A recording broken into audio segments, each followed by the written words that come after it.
प्यारे बच्चों, आज के इस वीडियो में हम बात करने वाले हैं कक्षा 10 की प्रश्नावली 13.1 के प्रश्न संख्या 5 की, जिसमें हमें एक प्रश्न दिया गया है और उसके अनुसार मैंने नीचे चित्र बना रखा है। प्रश्न है, एक घनाकार ब्लॉक के एक फलक को अंदर की ओर से काट कर एक अर्धगोलाकार गड्ढा इस प्रकार बनाया जाता है कि अर्धगोले का व्यास घन के एक किनारे के बराबर है। शेष बचे ठोस का पृष्ठ क्षेत्र। मतलब बच्चों, ये घन था बना हुआ, उसके अंदर को खोद के, इसके अंदर को खोद के उसमें से एक अर्धगोला बना दिया गया है।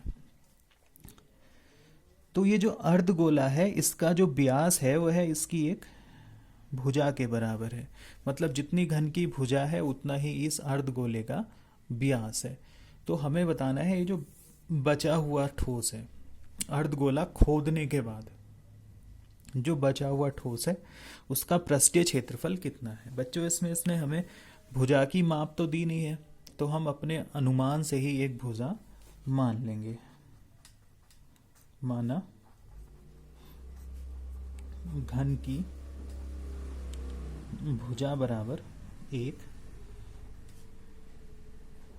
ए मात्रक।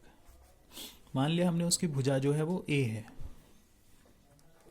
तब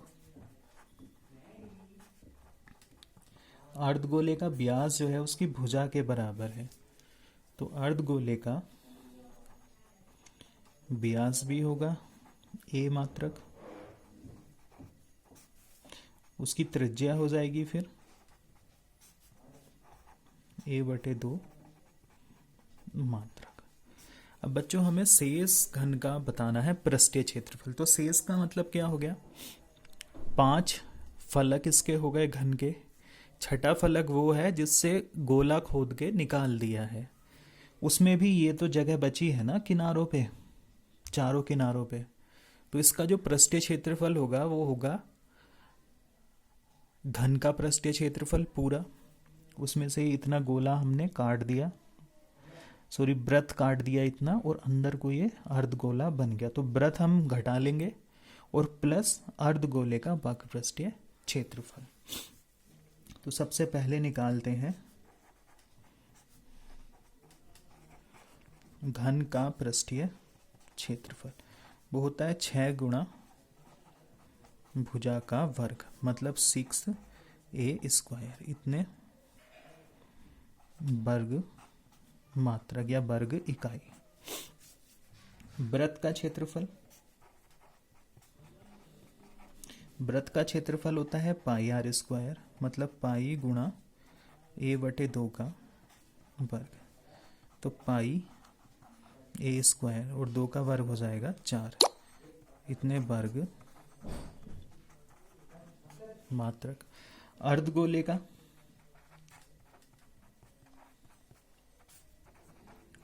अर्धगोले का वक्र पृष्ठीय क्षेत्रफल वो होता है बच्चों 2πr², मतलब 2 गुणा पाई गुणा r का मतलब हो गया a/2 का वर्ग। अब इसको आगे हल करते हैं। 2π ऐसे ही आ जाएगा, a का वर्ग हो जाएगा a²।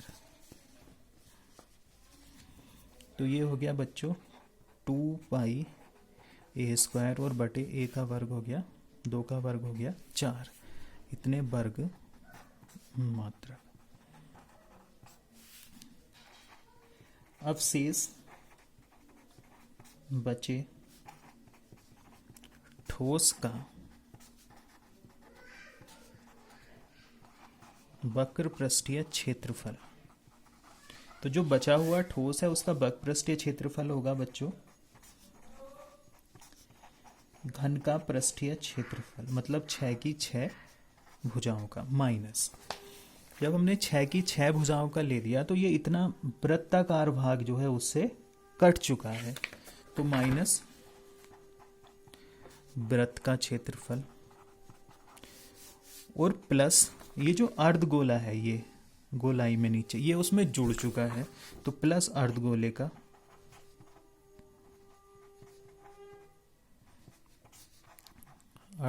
का वक्र पृष्ठीय क्षेत्रफल।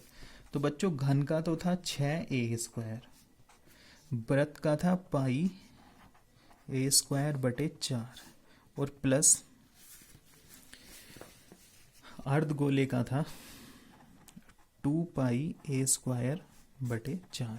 बच्चों लैसे हो जाएगा 4, 4 छक्के 24a² minus πa² plus 2πa²। तो ये हो गया 24a², 2πa² में से πa² जाएगा तो बचेगा प्लस πa²/4। यहाँ से हम a² कॉमन लेंगे तो ये बचेगा 24 प्लस π/4, इतने वर्ग मात्रक। यही इसका उत्तर होगा बच्चों। अब बच्चों बात करते हैं प्रश्न संख्या 6 की। दवा का एक कैप्सूल एक बेलन के आकार का है। ये दवा का एक कैप्सूल है जो कि बेलन के आकार का है, जिसके दोनों सिरों पर एक एक अर्धगोला है। बच्चों ये इधर भी इसमें अर्धगोला लगा है और ये यहाँ भी इसमें अर्धगोला लगा है। ये जो पूरा कैप्सूल है यहाँ से लेके यहाँ तक, इसकी लंबाई है 14 mm यहाँ तक, और इसका व्यास जो है ये पूरा ये है बच्चों 5 mm का। तो व्यास 5 mm का है, तो ये त्रिज्या कितने की हो जाएगी फिर उसकी? आधी, 2.5 की।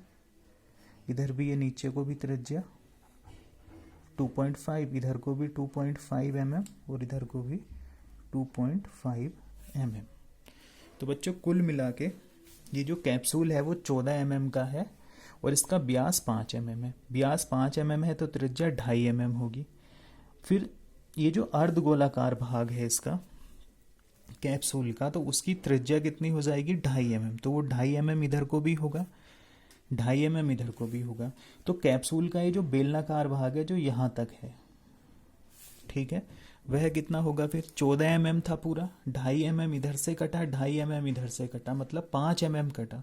तो 14 में से 5 जाएगा तो ये 9 mm का होगा। बस अब हम इस प्रश्न को बना लेंगे।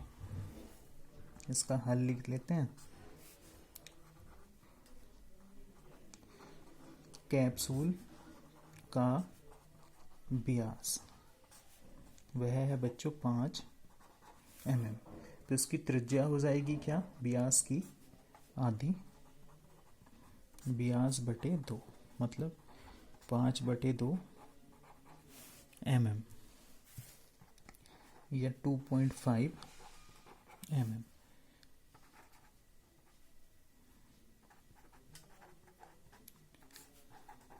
कैप्सूल की कुल लंबाई, जो कैप्सूल की लंबाई है बच्चों वो है 14 mm। कैप्सूल के दोनों सिरों पर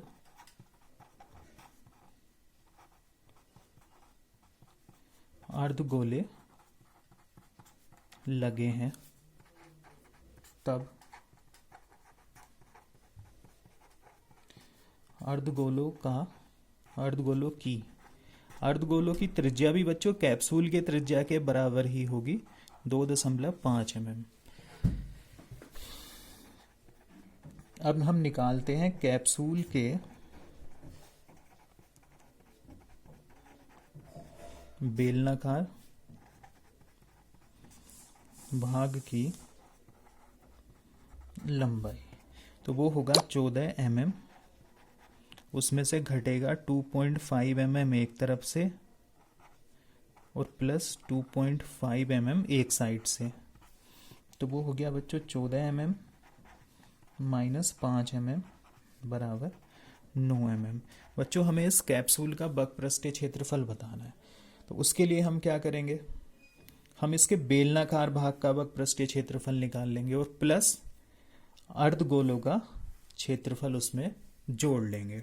तो चलिए आगे इसके बेलनाकार भाग का वक्रपृष्ठीय क्षेत्रफल निकालते हैं।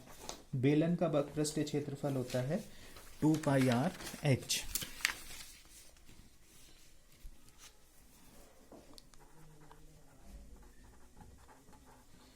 कैप्सूल के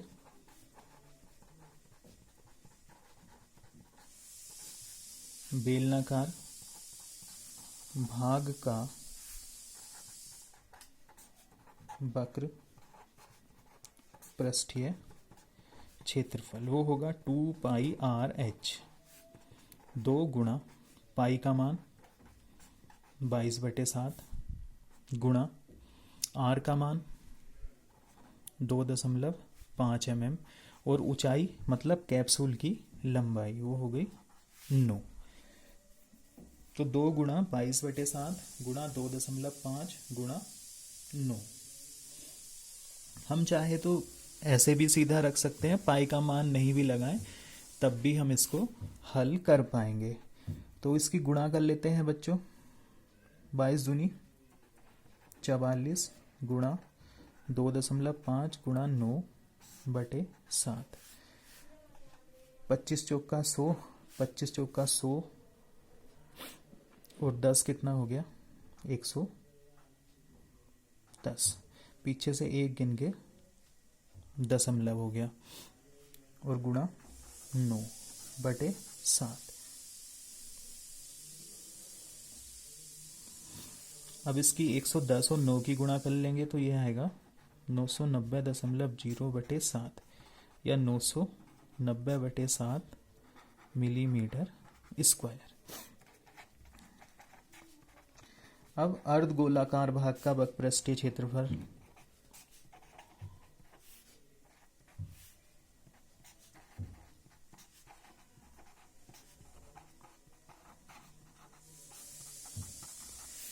वो होता है बच्चों 2πr²। अब हमारे पास में है 2 अर्धगोले, तो हम इसको 2 से गुणा कर लेंगे। 2 गुणा 2πr²। तो 2 गुणा पाई का मान हो गया 22/7, r का मान हो गया 2.5 का वर्ग। तो 2 दूनी 4, 2 गुणा 22 गुणा 2.5 का वर्ग होगा 6.25/7। अब इसकी गुणा करते हैं बच्चों। 2 दूनी 4 और 22 चौक 88 गुणा 6.25/7 इतने mm स्क्वायर। अभी और इसकी गुणा करके आगे लिखते हैं बच्चों। इसकी गुणा आएगी 555,000 और पीछे से 2 गिन के दशमलव/7। ये हो गया इतना 550/7। अब हमें निकालना है कैप्सूल का वक्रपृष्ठीय क्षेत्रफल। तो कैप्सूल का पृष्ठीय क्षेत्रफल, वक्रपृष्ठीय नहीं केवल पृष्ठीय क्षेत्रफल बराबर होगा बेलनाकार भाग का वक्रपृष्ठीय क्षेत्रफल प्लस अर्धगोलाकार भागों का पृष्ठीय क्षेत्रफल। तो बेलनाकार का तो था बच्चों 990/7 प्लस ये था 550/7 mm स्क्वायर। इसको जोड़ लेंगे 0, 9 और 5 14, 9 और 5 14 और 1 15/7। 7 से भाग मान लेंगे, 7 दूनी 14, 7 दूनी 14, 220। तो कुल पृष्ठीय क्षेत्रफल उसका आएगा 220 mm स्क्वायर आंसर।